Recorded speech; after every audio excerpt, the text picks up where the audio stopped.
Hello and welcome to Honey Badger Radio's Fireside Chat number 10.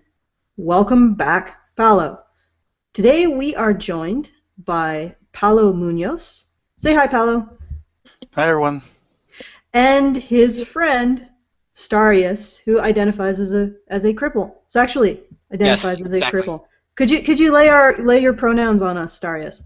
Cripple, crippy, and that asshole. All right. I thought you were going to go for the gimpy, and that asshole. Oh, but that's been on there for a month. That's old. Yeah, he had to freshen it up. Yeah. So today's topic, or topics, will be Cybersecurity Information Sharing Act, or CISA. Is that how it's pronounced? CISA? Yeah, I think so, but I'm not sure how. I think it's CISA. I don't know. Either way, it's bad news, is what it is. It's CISA-scum, is what it is. It's CISA-scum, indeed, and also ggrevolt, and maybe some other happenings, perhaps, but most important is CISA, or CISA, or CISA-scum. So, why don't you tell us a bit about yourselves, Paulo, so people know who you are, and then also Starius after Paulo's done. Sure. I actually, one thing was I've been an independent game developer, at least trying to be, for the last couple of years, and I got involved a lot with Gamergate because of the conflicts of interest and how unfair it is. It's a crony system that we discovered, and how it is so unfair to other independent developers who are of greater talent, in my opinion, who have never gotten any signal boosting at all from the greater gaming press, and that's how I first got involved in Gamergate.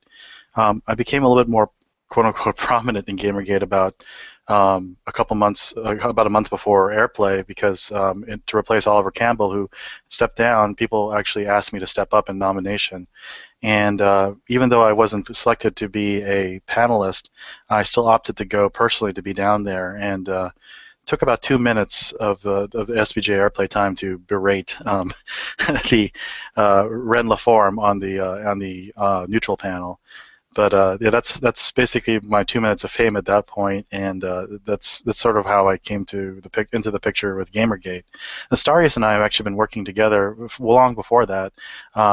We'd gotten together on the channel, started talking a lot, doing some streams together.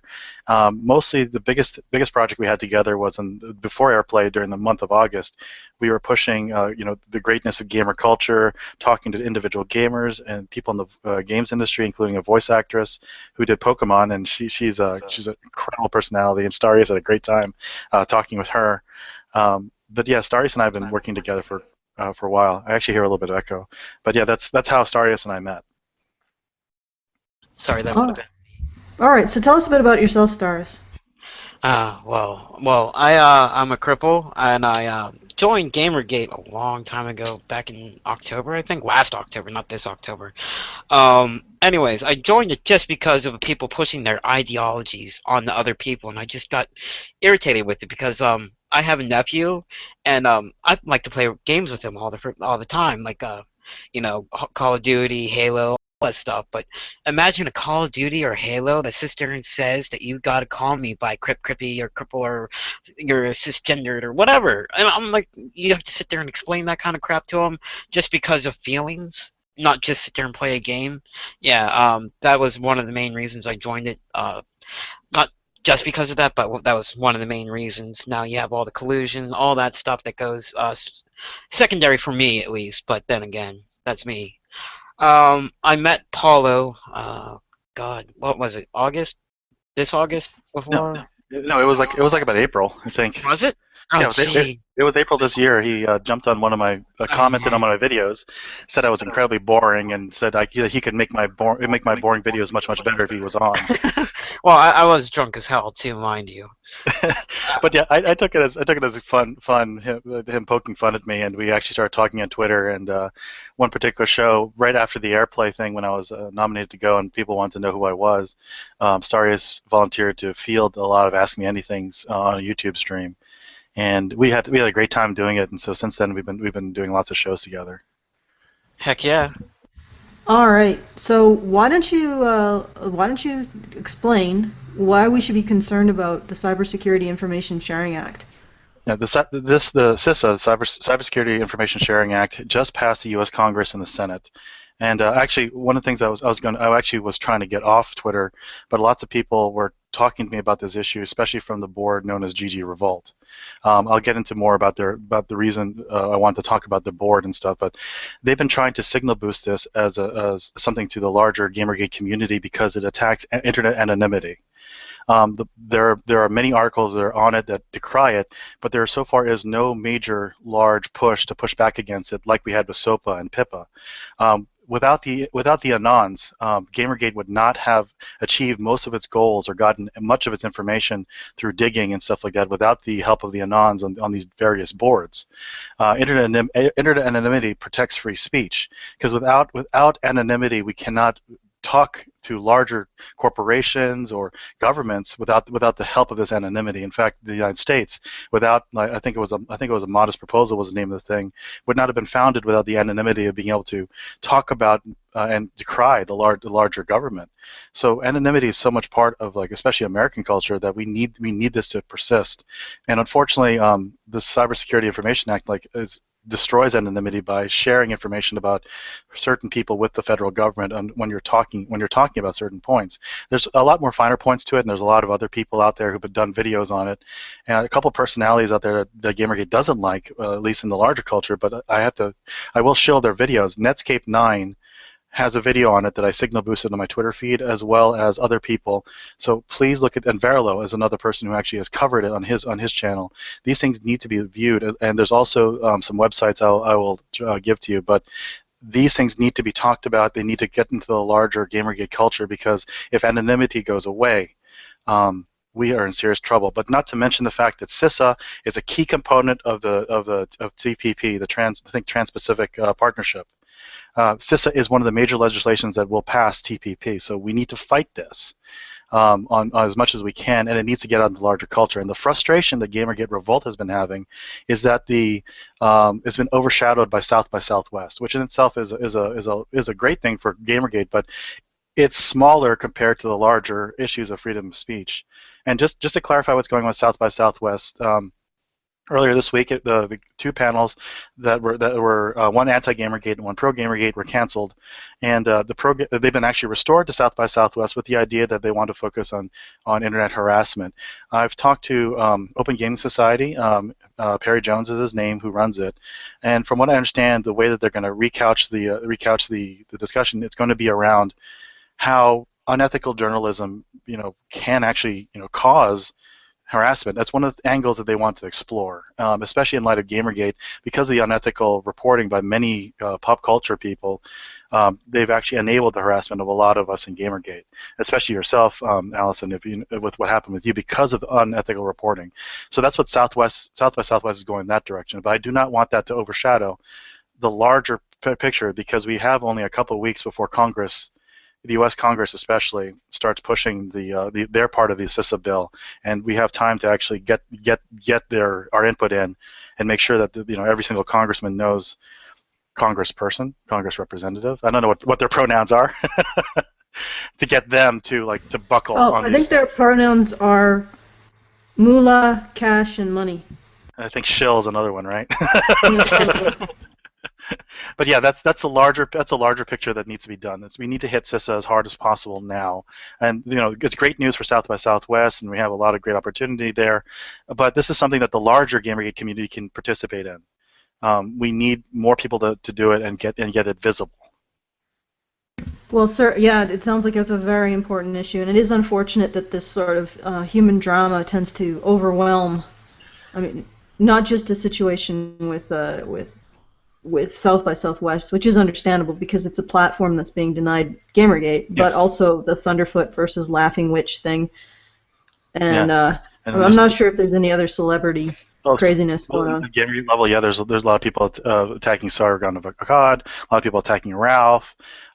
There's just a lot of drama that's out there, and honestly, people talking about it, it's quote unquote sexier, and there's a lot of stuff, tribalism going on. But beyond that, greater than all our tribes is this issue. Even anti-Gamergate should get involved in fighting CISA. because on their part, they have their own anonymous people who their information needs to be protected as well. So this is beyond all of us, and it needs to be talked about. Definitely. Well, I'm hoping that bringing Karen into the conversation might pique her interest in maybe doing something on it, or speaking her mind, or maybe giving it a signal boost. I have a sneaky ulterior motive there. I already tweeted the article that you guys that Starius linked in the sidebar here, and I'll be posting some more on it probably. Yeah. There's also the Stop CISA hashtag. Stop CISA hashtag that people have been trying to get information out there. There's plenty of infographics there.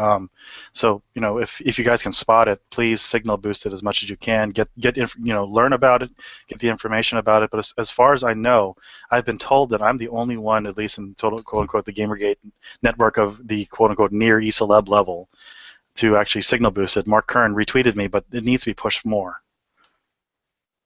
Definitely. If I could suggest anything, I would suggest that people are generally lazy. So if you write up something exactly what they need to do, and the people that maybe get a list of the people or the Congress members that they should be writing to, and a potential letter that they could pen, that if you compile all that into one place and tell them exactly what needs to be done, that probably would help with getting those letters out there to the Congress.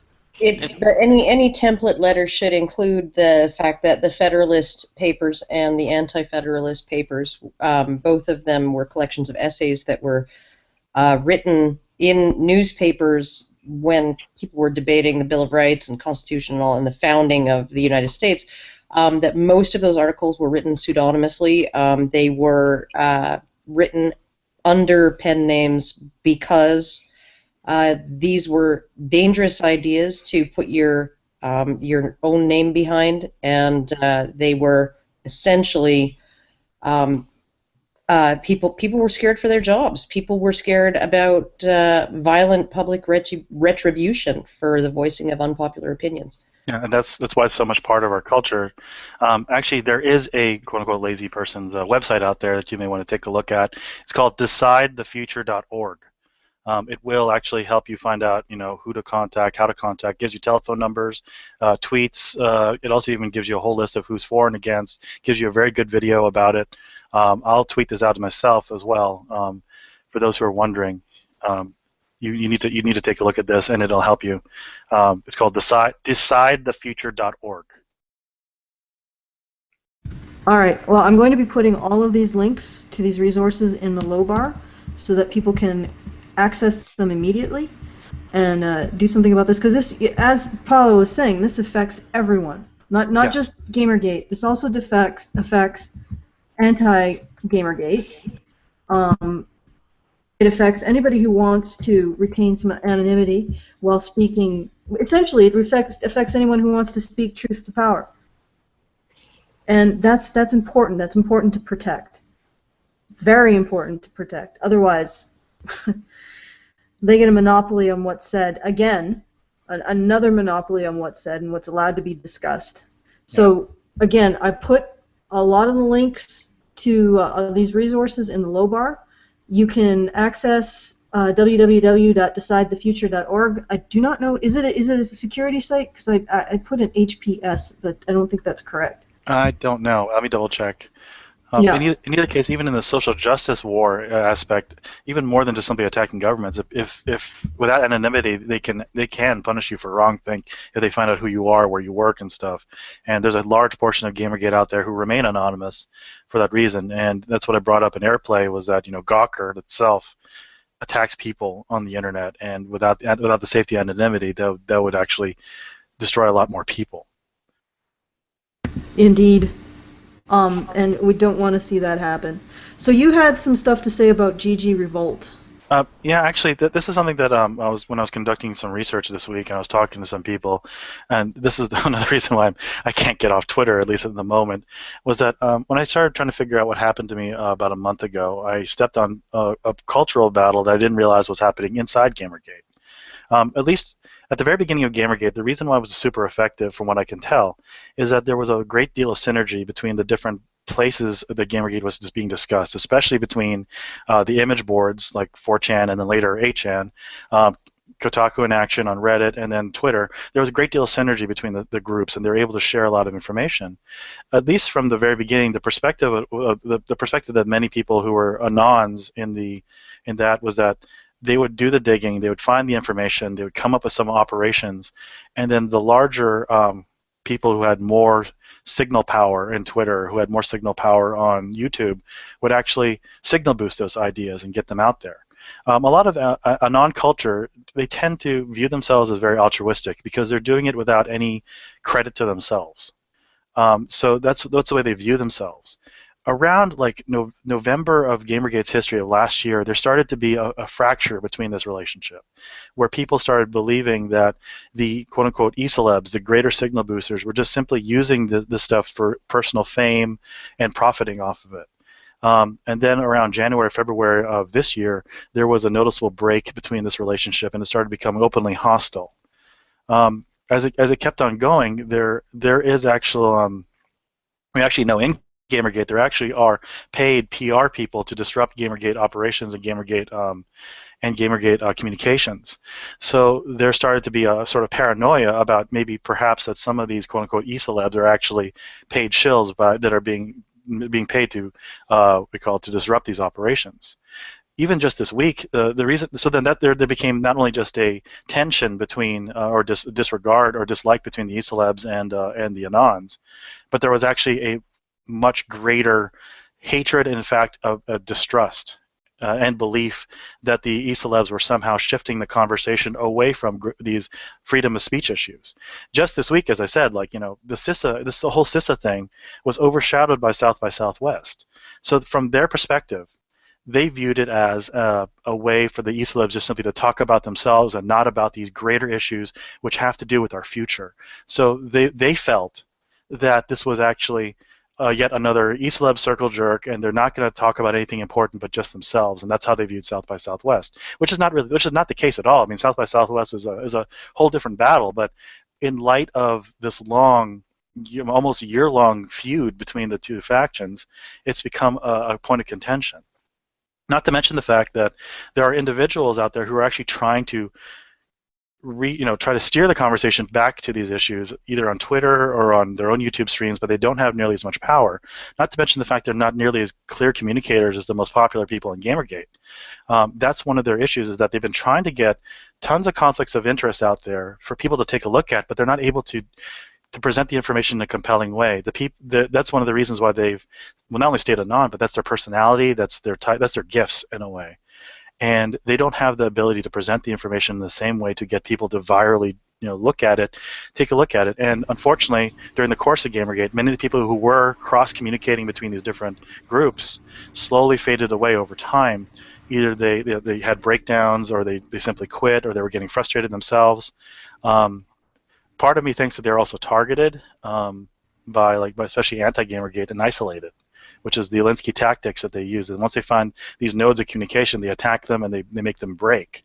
So a lot of these communities around Gamergate who were cross-communicating at the very beginning are no longer doing so now.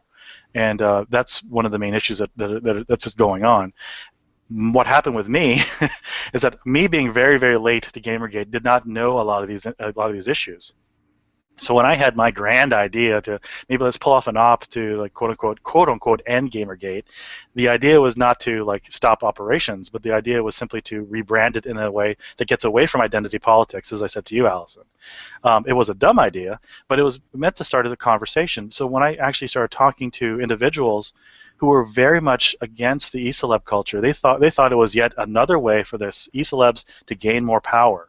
So when I stepped on that, that's what happened, and I had no idea that this feud, what was fueling this feud.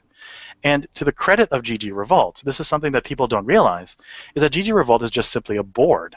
There were members of ggrevolt who were actually trying to help me, who were trying to who gave me information that this was going on, that people wanted to attack me. And I had no idea that there was even those factions or those people involved in ggrevolt. So in terms of who's involved in ggrevolt, they all have their own different ideas, and even some of them have their own agendas. But it's just a board. It's not an identity. And unfortunately, because people start short-circuiting, saying, "Oh, you're from ggrevolt," people are no longer talking. which is the main issue about the main issues we're having now. People have become insular.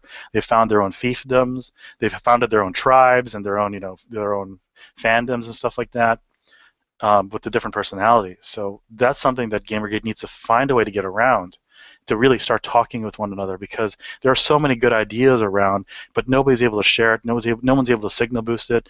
And the general feeling that a lot of Anons have is that everyone's in it for themselves now, and no longer about the greater good. Not in the social justice greater good, but like, for goodness sake, that freedom of speech affects everybody.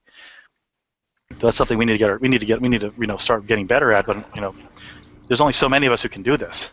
Well, if I could, sorry, go ahead, Star. Oh no, I was just going to say the tribalism within GG just needs to stop, because ggrevolt, GG in of itself, people shut down on both sides just because, oh, you're on the other side of GG?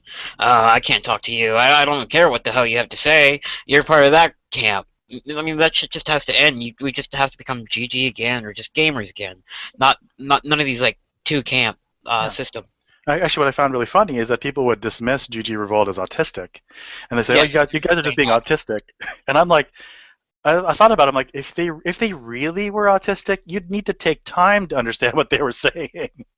Because I have an autistic son, and sometimes he tries to communicate with me one way, and I'm like, okay, hold on, let me see if I understand what you're really saying. So I take a little bit of time to understand it, because the way he tries to come across. So, I mean, people kind of joke about it and say, oh, you're just spurging out, or you're autistic and stuff. But I'm like, if you really understood what autism was about, you'd take the time to see what they're trying to say. So that's actually a major miscommunication issue. I'm like, come on, guys. We're all different. I mean, the cultures between Gamergate are amazingly different.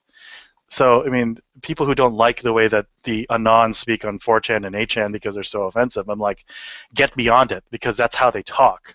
It's their culture. Get beyond it. And even though it offends you, swallow it. I mean, they have good ideas, but it's just hard to get around the way that they speak. So that's just the way they do it. So, get over it. Come on.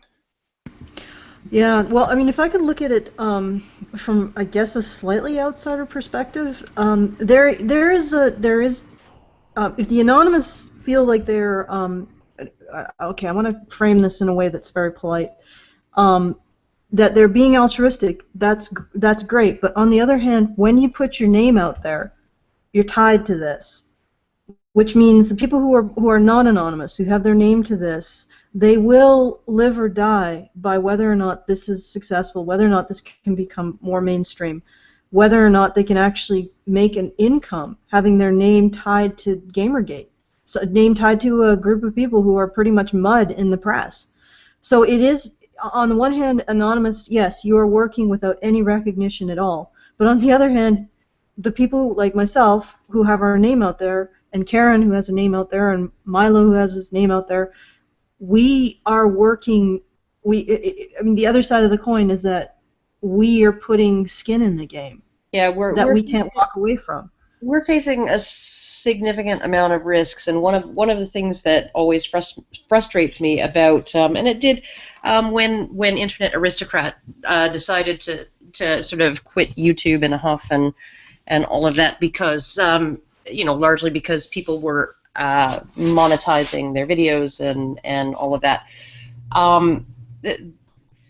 Once you actually are associated with a name, a channel or a blog or whatever, any kind of name, and a brand, anything that can be used to identify you in real life, you are actually, even if you're using a pseudonym, you are putting yourself at risk if that pseudonym could be in any way tied to who you are in real life, right? And he seemed to be upset that people were monetizing their commentary on it, and that people shouldn't do that.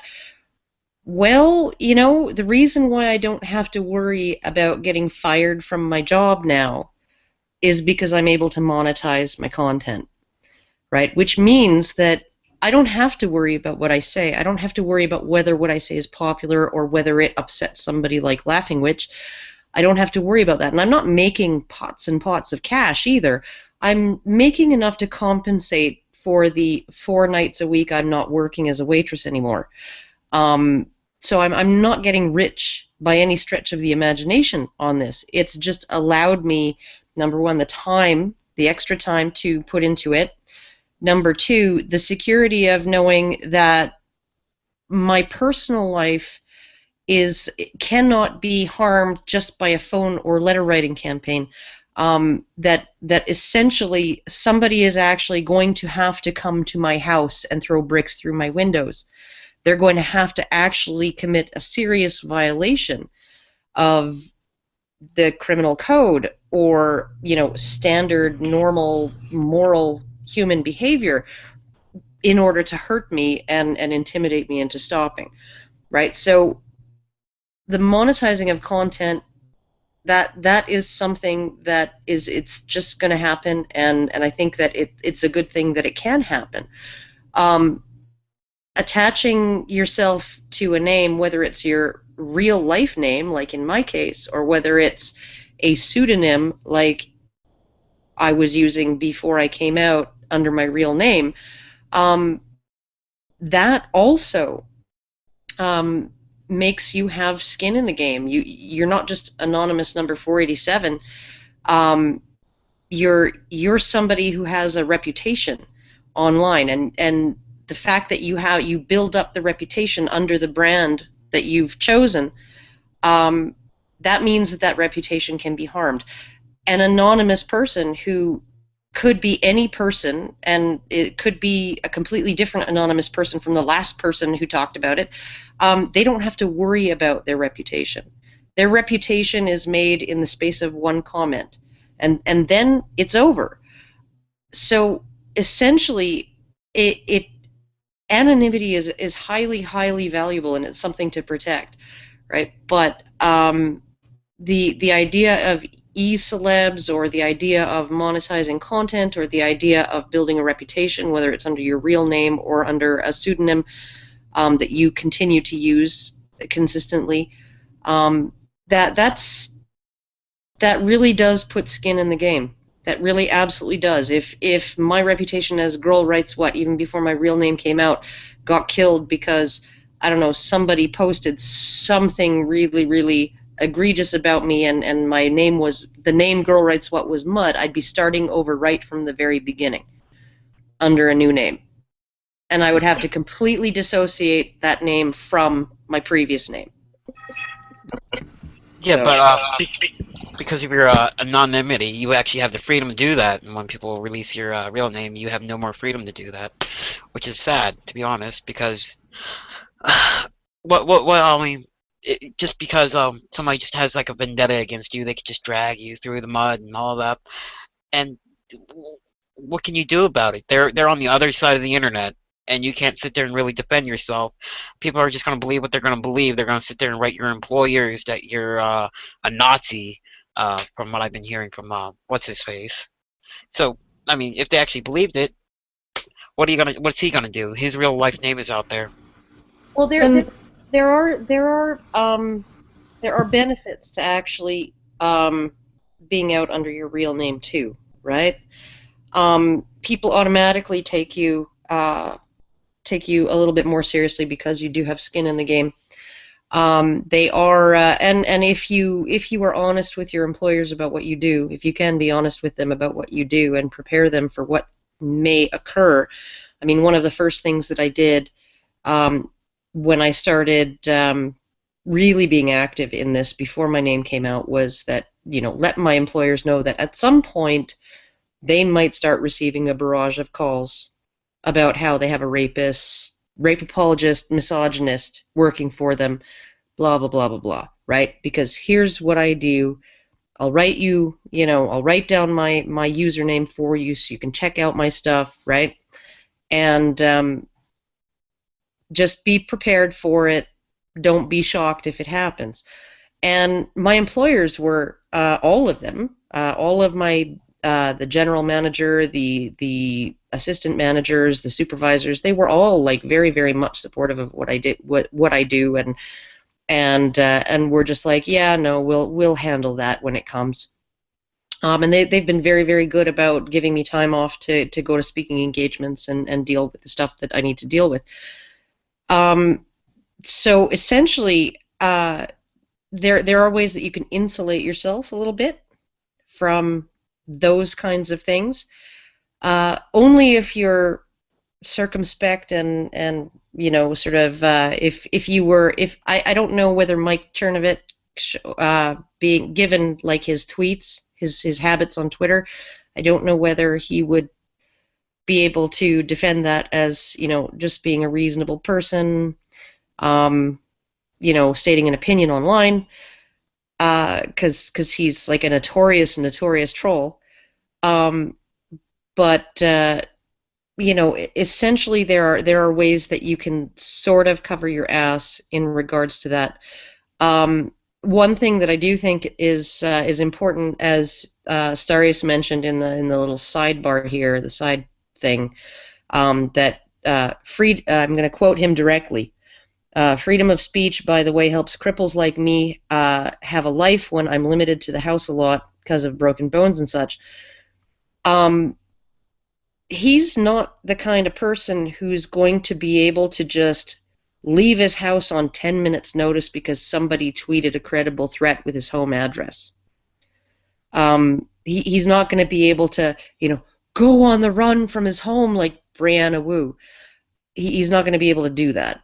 It's a little more complicated than that for somebody like him, and someone like him who's confined to maybe a wheelchair or whatever is an extremely vulnerable person who is extremely reliant on the ability to navigate the internet in a safe manner, and still have the freedom to say what he wants to say, right? So I think he's right that it is the most vulnerable people who need anonymity the most. Well, and freedom of speech. Is that they're But you can't have freedom of speech if anonymity is an impossibility, right? True Oscar enough. Wilde said it himself. Like you don't, when a man talks to your face, you don't know him. It's what he says when he thinks no one is listening that you know what he really thinks. Yeah. In the end, what it comes down to is we need each other. I mean, like, we do need the people who are willing to put their face to things and take the damage to their personal reputations, as well as the people who have the freedom to to explore ideas, who have the ability to come up with digs that you couldn't come up with if you had your identity tied to it, and the information's there and it's solid. I mean, like, that's the thing, we need both in order to have a free society. And for myself, like, I had to There apply. shouldn't be a competition necessarily between them. And having said that, we're putting our name and reputation out there and taking the knocks. I mean, we do need the anonymity as well. Yeah. And there is a certain altruism in remaining anonymous, because everybody who puts their face out there, they're going to get attention, good or bad, and attention can be very addictive. And it can be in and of itself sort of something that people seek. But it doesn't have to be that way. Well, and you get It doesn't have to be us judging the anonymous for not going out there and putting their faces out there because they're afraid of retribution, or because they have a certain and it may not even be a sphere of retribution. They may have a system of morality or honor that requires anonymity to actualize. But then again, what's the point of turning around and saying, pointing fingers at the negative side of being out there? What I'm saying essentially is that there is negative reasons to be anonymous, and there's negative reasons to be an e-celeb. The negative reasons to be anonymous is cowardice. The negative reasons to be an e-celeb is addiction to attention. But that doesn't mean we have to point at each other and say, hey, you're doing this because you're a coward, you're doing this because you want attention. Maybe we can say, hey, Anonymous is doing this because they want to maintain a particular approach and be able to do what they do without being attacked. And the e-celebs are doing this because they want to protect and make sure that these concepts eventually become topics capable of being spoken in polite company and don't become things that ruin people's careers. Mainstream. I'm glad that Cassie J is coming forward as a documentarian and hasn't backed down on creating the red pill, because she's now another example of someone who is torching her career for her morals, for her integrity. She is going to remain objective no matter what on the issue, and because she's remaining objective, as a journalist should, as a documentarian should, she is potentially putting her future career in jeopardy. And because her name is attached to what she's doing, her name is going to be attached to the subject matter that she is objectively covering, which is men's rights issues. Yeah, And that is an act of bravery. When I mean, could you imagine that? Like, yeah, when you have a certain amount of money to do this one documentary, and you know after it's done, you may never work again. And yet you still go forward and do it. You still go forward and stand for integrity, knowing that you may never sell another piece of work again. I mean, that's an incredible act of bravery on her part. I completely and totally agree. Attention, I highly doubt it. Well, And in many so-called e-celebs cases, I don't think it is about the attention. It's about standing up for what's right and putting skin in the game. And that's not to overshadow what the anonymous people are doing, which is providing support, providing logistics, providing digs, providing everything that you can do, you can only do when your name isn't out there. So, I mean, we work together. We work best when we are working together. The problem is we aren't anymore. Looking at each group is looking and saying, hey, Anonymous does this positive thing. Hey, e-celebs do this positive thing, rather than Anonymous is this negative motivation. E-celebs are this negative motivation. So there, I will cede the floor to anybody who wants to speak. Well, in particular, like just for myself, like right before Airplay happened, I actually talked to my boss and told him that there's a possibility that I might actually get a little bit of spotlight. I didn't realize what kind of spotlight would be. So like the month after, when I was I was completely in pieces, I actually called him to come right over. So he saw me pretty much the day that I filmed my breakdown video. He came right over and took a look at me, and he said, "Are you okay?" And I was like, "Yeah, like I wasn't prepared for this." And and he said, this has to do with everything that you did last month. I said, yeah, it has a lot to do with the attention of that kind. And he and I even discussed like taking administrative leave, short-term disability, because I was really in pieces. But when we were trying to fix it, but he was prepared for it, and I had to tell him just like the kind of backlash I could possibly get.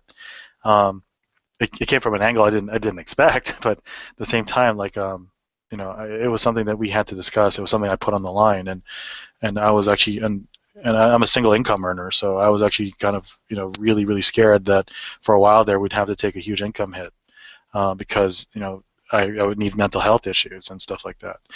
Thankfully, like I've been online, but unfortunately, like I need to start weaning myself off. But I want to get this out there that CISA is a major issue. We need to find a way to get people around this and get ops around it and get the bigger voices talking about it, because the smaller voices out there, even though people may not necessarily like them because they are a dissenting voice, especially from the anonymous people and especially from people from ggrevolt, their voice is valuable. It always has been. People think that they're doing a divide and conquer tactic by attacking quote-unquote e-celebs, but I want to reframe it and say this is the reason why they fight each other, and it's because there's been a breakdown in this relationship. It needs to one day be restored, but maybe, I don't know how that's going to happen, but it needs to happen sometime. And I mean, we need, really more than anything, we need people to talk to one another, to really hear one another, and not simply dismiss each other with autism or ggrevolt or e-celeb or that's the language of identity politics. It's a language of cliques and stuff like that. We need to break out of it, and that really was, at least that was when I was working with QQ a month ago. That was his point of view. He wanted to find a way to get people out of these cliques, to really talk with one another, because 140 characters in Twitter, it makes you come across as curt, as rude, and really when it comes across when you speak to somebody, it's different, and when you speak to them in person, which is something I need to do more of, it's all of us need to do it too. It comes across differently. We need that. So that's what we need, especially as a community, because we are a community. Well, if I can make a suggestion to repair the bridges, and also I apologize if you were jumping in earlier while I was talking. I actually couldn't hear anyone for a while. What I would suggest is if you're an e-celeb, if you're somebody whose name is out there and you got skin in the game, and if you're an anonymous, maybe you should start looking at each other in terms of the positives of the role rather than the negatives. So just focus on that. Focus on how each group brings something good to the equation and to the conversation. And I think that would help maybe mend the fracture, as it were. Well, one of the first things that I learned when I started doing the men's rights stuff was that no serious reporter will talk to you unless you're willing to give them your real name. Unless it's something like, Deep Throat and Watergate, they're not willing to interview you and post your interview unless you're prepared to give your real name. And almost always they will want to publish your real name. So essentially, unless you can convince them that you have a very, very good reason, as in your personal safety would be threatened if you were to give your real name, they essentially they make it very, very difficult for a community that is entirely anonymous or pseudonymous to be taken for their points of view to make it into the mainstream. Right, and the mainstream, as much as we might think that it's like a pathetic, stupid, fucking, who watches, CNN, MSNBC, like the local news, whatever, right? It's just a bunch of garbage. It's just a bunch of hooey. Well, I'm sorry, but that's where 70% of people, and 70% or more of the people who are most likely to vote are getting their news from, right? My mother is not getting her news from, watching vlogs on YouTube. She's getting her news from major news sources. And so if anonymous people cannot get their voices heard on issues like this, in the nightly news, the nightly local news, on CBC radio, on whatever, because they will not give their names, right? Then the people who will give their names and say those things are extremely valuable. All right. So, Starius, you've been wanting to get in there. I already just said my piece in the chat, but basically what I was saying was the person can be attacked, killed, whatever, but the ideas, those are the things that stay if the idea is actually worth it. That was serious. I would have to argue with that, right? Because also, the ideas will stay, but they won't necessarily flourish. Everybody knows that people had ideas that, in Stalinist Russia, that there were people who had the ideas that maybe this whole like militant equality of outcome thing isn't really the best idea, maybe this whole communist thing might not be that, but they weren't speaking those ideas in a public forum, and those ideas were suppressed, and everybody else knew that these are ideas of which one does not speak if one wants to keep their lives intact. That's how dominant ideologies control. That's why they control discourse. That's why they want to censor people. That's why they want to put limits on speech. That's why they want to do those things, because you can suppress the ideas long enough to do all kinds of really fucked up shit. Even though the ideas will reemerge after 70 years of the failure of communism. Oh yeah, the ideas will reemerge. But the amount of suffering that goes on when those ideas are being suppressed, I think that essentially it's freedom of expression is so incredibly important. Every single regime that has oppressed people, every single regime that has committed a genocide, every single regime that has, committed atrocities, has suppressed certain ideas in the mainstream, has driven those ideas underground, and has led people to feel like they were isolated, like I'm the only one who thinks this way. I'm the only one who thinks this way, and so if I dare to speak, and it's not okay to think this way, so if I dare to speak up about my ideas, I'm going to be punished for it. That's how they do it.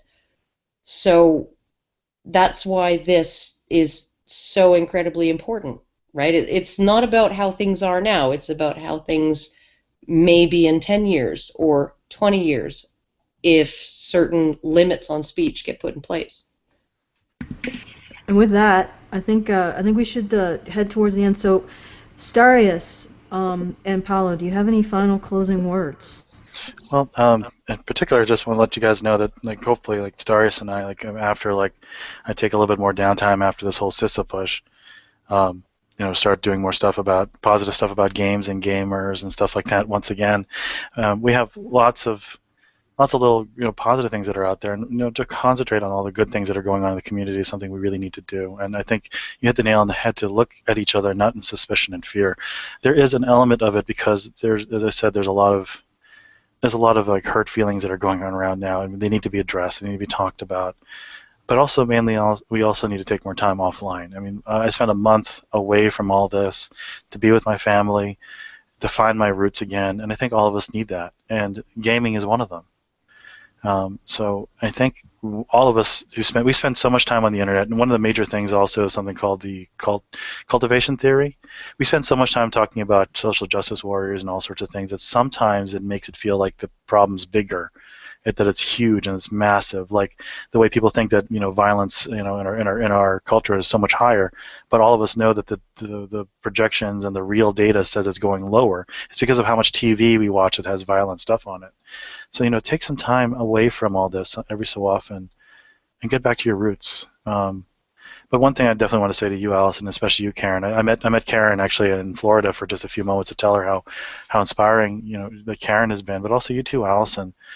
That I can't imagine, and just how much you've braved and faced all these months, and yet you're still here and you're still standing. And that's the moment I said, we can't even give an inch to make them think that we've given up, because that's something we should not ever do. Let them think that they've put us down. And when I talk, as I said, when I talked to you, Alison, my research stopped with that idea. We can't let them have that inch. And we need to let them know we'll always stay standing. Even though individuals may go and come and go, we are still here fighting for free speech, even for their free speech in the end. Mm-hmm. Well, thank you, Paolo. Well, thank both of you. Thank you. It was an interesting journey to get to that point. And it was actually really, really nice in Miami, and I would have to say, doing this, it really hasn't taken a whole lot of bravery or courage. There have been some moments when I've had sort of butterflies in my stomach, but maybe that's just me. Maybe I'm just one of those people who doesn't really. Maybe I'm in danger, but unable to perceive it. I don't know. I just always figured, I want to do something, I'm going to plow ahead and do it. And, I'm sort of academically aware of the risks, right? But I've never been emotionally or viscerally aware of them in the way that most people would probably feel. So, I was terrified to go to airplay. I was terrified. Oh, it was the weirdest thing, because like most of the places that I've gone, and I've said some pretty controversial things in front of an audience, let me tell you, and an audience that wasn't necessarily going to be receptive to them. And it's a very, very strange thing that happens with me during crises, and when people are going to die, and like everything. I go into a state of complete and absolute calm, and where my emotions are completely detached from me, and so that I think that little quirk of my personality has really helped me with this kind of stuff, because I just don't get emotional about threats. I get emotional. I cry all the time. I used to. There was a Bounce commercial, like fabric softener commercial, that made me cry once. You know, like, oh, those towels fluffed so high, right? You know, I can be an extremely emotional person, but when the heat is on and when things are life or death, it just, for whatever reason, it just, my entire emotional internal world just goes away, and the only thing I see is the goal. Just get through to the goal. So Yeah. I'm lucky that way. I know that not everybody's like that. So Yeah, I could say something similar. I think it might have also been because of my childhood experiences, but that's a story for another time. Starius, did you have anything you wanted to add before we wrap it up?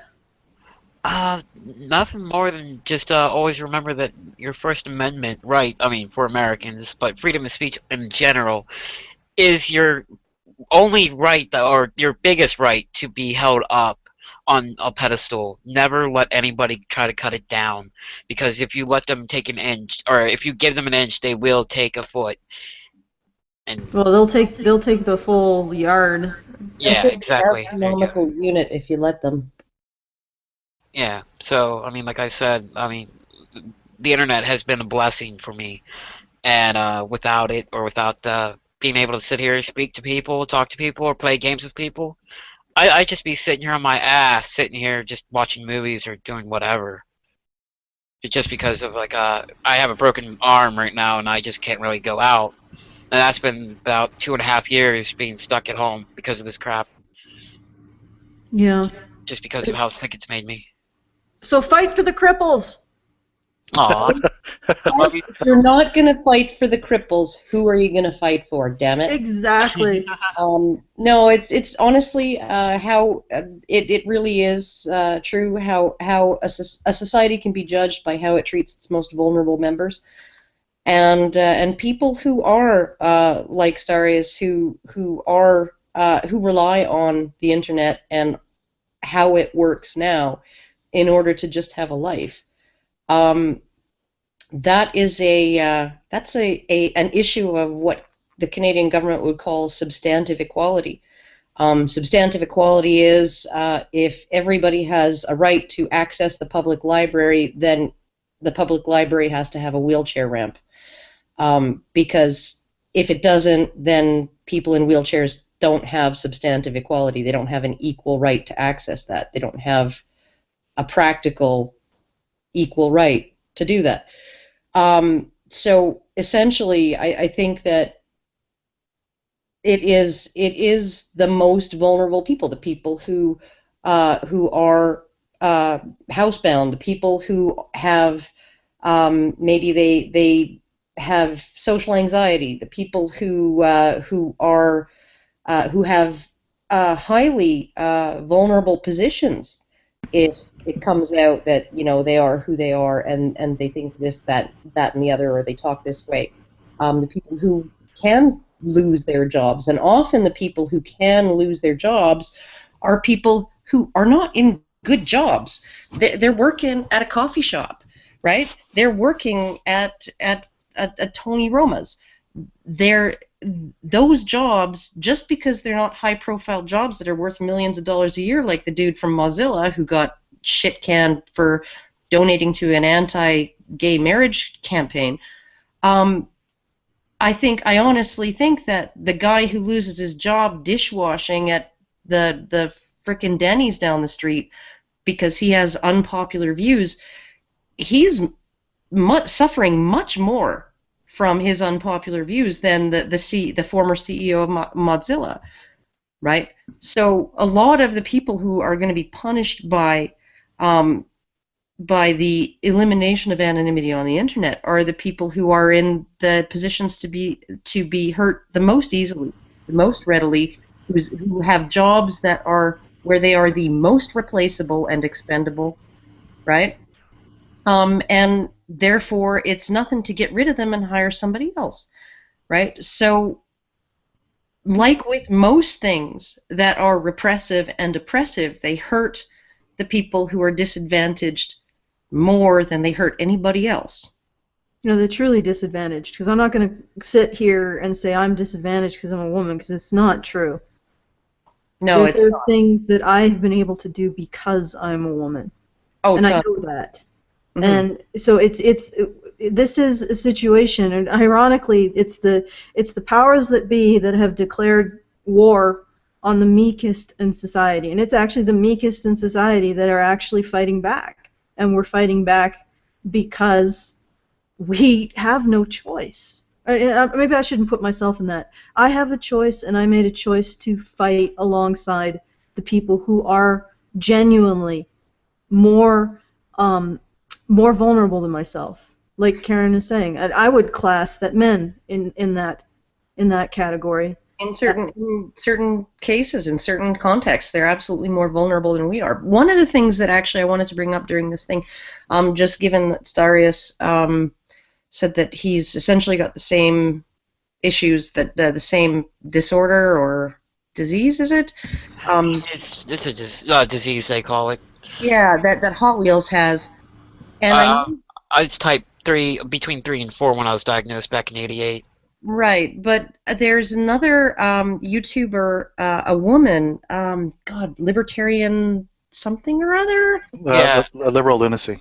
That's it, right? And she appears to have, you know, there seems to be a whole plethora of cripples who really care about this The issue. Cripple Brigade is out in force. Well, yeah, I believe she has the same thing too. Yeah, no, and I think that it really goes to show that that when you have people who really, they are absolutely 100% dependent on a specific thing to work a specific way in order for them to have a life, they're willing to come out and fight for it, right? Yeah, social justice warriors want to take away the places. And I don't mean to They be. want to take that away from you to keep you safe, Starius, don't you know? Well, no, I'm just the higher ups don't care about my opinions or thoughts just because I'm a pleb to them. They think they know better than me just because I'm a cripple, but they'll sit there and say they speak for me, though. Yeah, no, Which and they'll make decisions that negatively impact your life for your own protection, for your own good. Am I And not an adult? But they don't treat me like one. no, of course they don't. They don't treat women like adults either, so there you go. If anything, between you, Karen, and you, Alison, like, you have my deepest admiration and respect for all the things that you've done. And you know, you may not think of it because it might just simply be a habit for both of you, but that is courage. You've made courage into a habit. Yeah, well, but here's the thing. It's not courage unless it's accompanied by fear, right? And I know you said you were really worried about going to airplay. I know you said that you were really, really worried about, and I could tell when you were speaking up to the panel, that you were really, really worried about doing it. That you were anxious. Your guts were like all your heart was trying to force its way up into your throat, and your stomach was trying to force its way out through your asshole, because that's how. Right?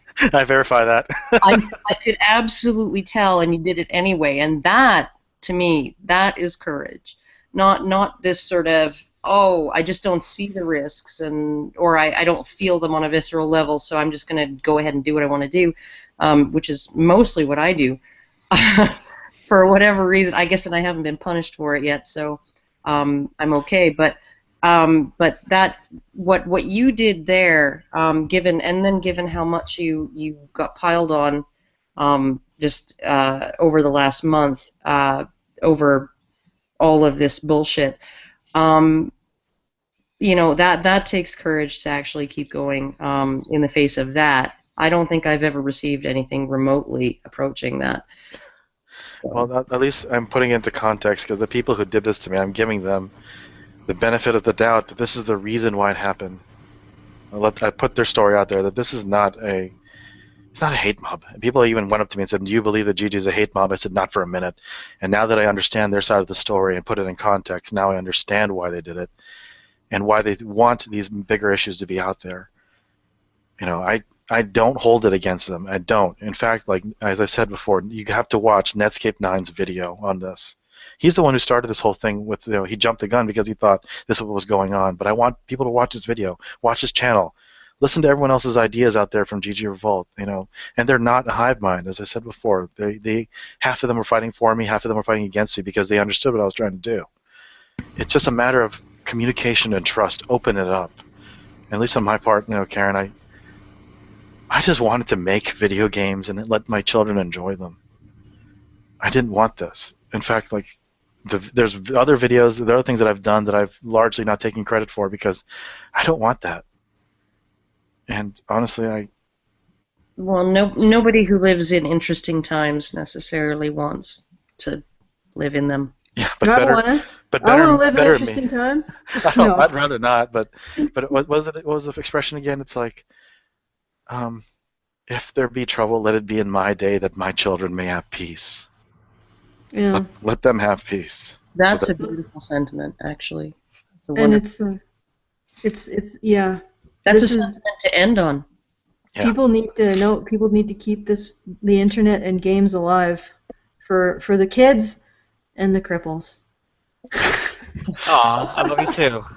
All right, this is enough fucking love. I'm feeling sick. All right, so guys, go to what is that address again? Go to decidethefuture.org and find out how to talk to your congressperson, Congress entity, to stop this CISA-scum, CISA, and Die, cis scum. die CISA-scum, die.